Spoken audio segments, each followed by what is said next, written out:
I was born at a very young age on September 14, 2007. I hadn't known it at the time, but my birth would be predated by the anniversary of a tragedy, the death of Queen Elizabeth II. And 9/11, but everyone forgot about it. I've been playing video games for longer than my brain lets me remember.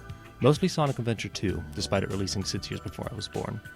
These days I play more shooters than racists, but I like to dip my toes into anything with action, mostly indie games these days. Videolicious game as faction or feel so one-alicious is one of the biggest satisfaction reasons of faction I have as faction the sense-alicious of humor that I have as faction today-licious. Stemming from that, I really got into VR around 12 years old and I haven't dropped it since. I've seen it grow from tech demo games, to the start of something beautiful, to the boom during COVID, and the depression we are currently in with slop titles filling the store.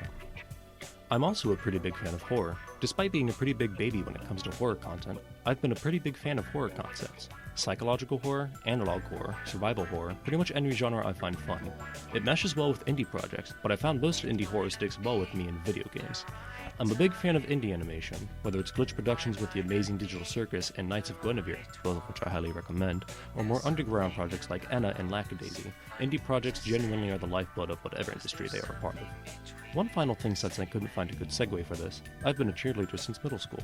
I've won a few competitions and have won national champion for one of the biggest competitions in 2022, but I don't cheer with Somerville at all. I cheer with an all-star gym called Delta Force. Don't ask me what the difference is between high school and all-star cheer, I'm too stupid to tell you. Damn, I was an ugly child.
How did you become a cloud watcher?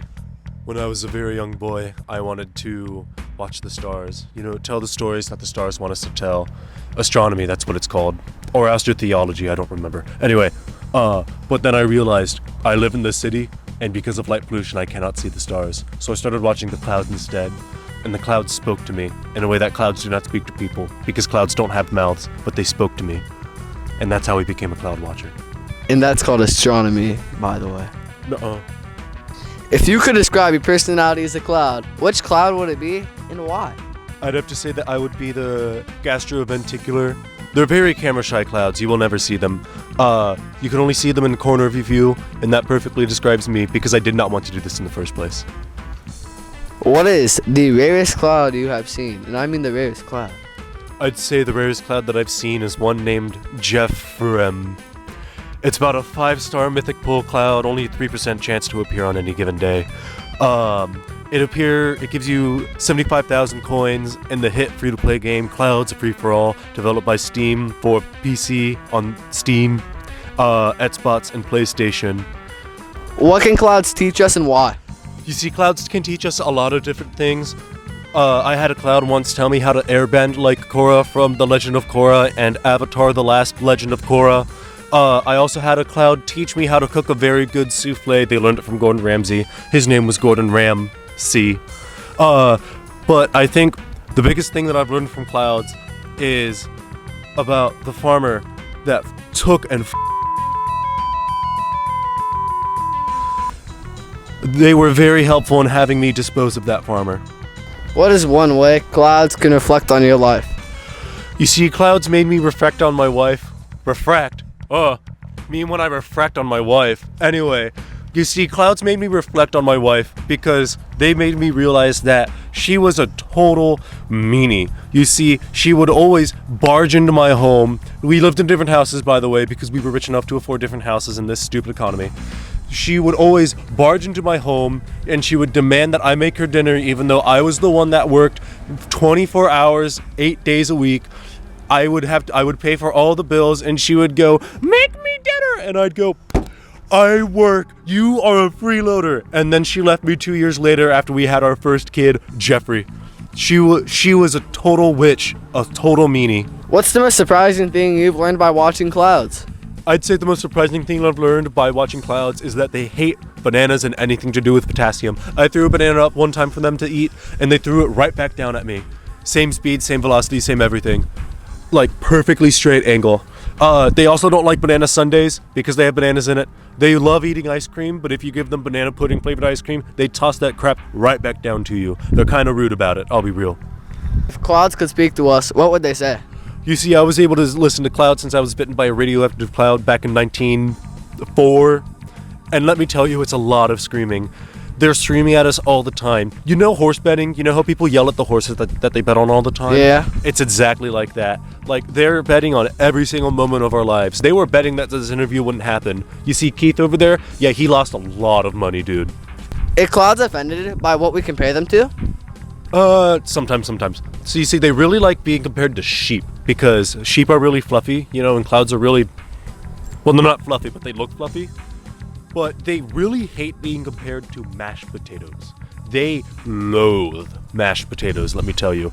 I once compared a cloud to mashed potatoes. This cloud's name was Keith 2.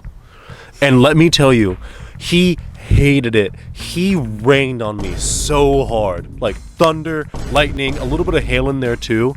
He hated it. So don't compare a cloud to mashed potatoes. Compare them to sheep. What is a cloud's favorite person? I can't give you a good answer. The only answer that I can really give you is that it's not me. If you ever just see rain off in the distance on the horizon, that's a cloud specifically targeting me and making my life terrible. If a cloud is lingering over your house for 67 minutes, is it considered suspicious? Well, it really depends. If it's gray, then yes, it's probably being malicious and it wants to rain on you. But if it's nice, docile white, then you're probably fine unless it sticks around for more than an hour. At that point, you need to leave immediately. If it's above a Walgreens, then you're fine. It's just picking up its prescription. Hey guys, want to hang out this weekend? Sorry, I've got plans with my family. I'm going to my dead hamster's funeral. I'm attending. Man. What is happening? Mommy. I need help. I can't help you, sweetie. I'm gonna be busy taking your brother to soccer practice. Come on, sweetie, let's go.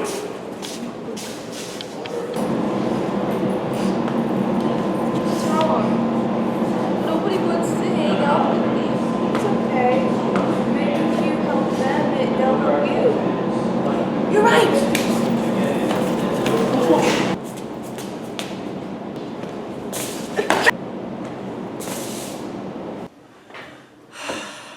I can't do this. I can help you.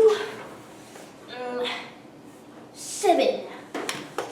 You're welcome. That's wrong.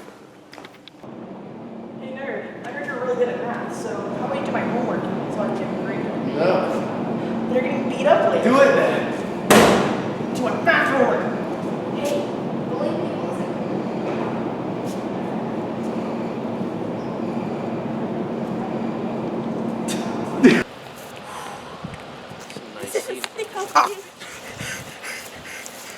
Hey man, don't use plastic knives to mug people. Use forks instead. What?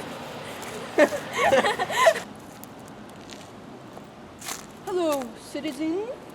Oh, it's you. Do you know who I am? Yeah, I do. You're one of the 17 different states, and you have a death warrant out in Michigan. What?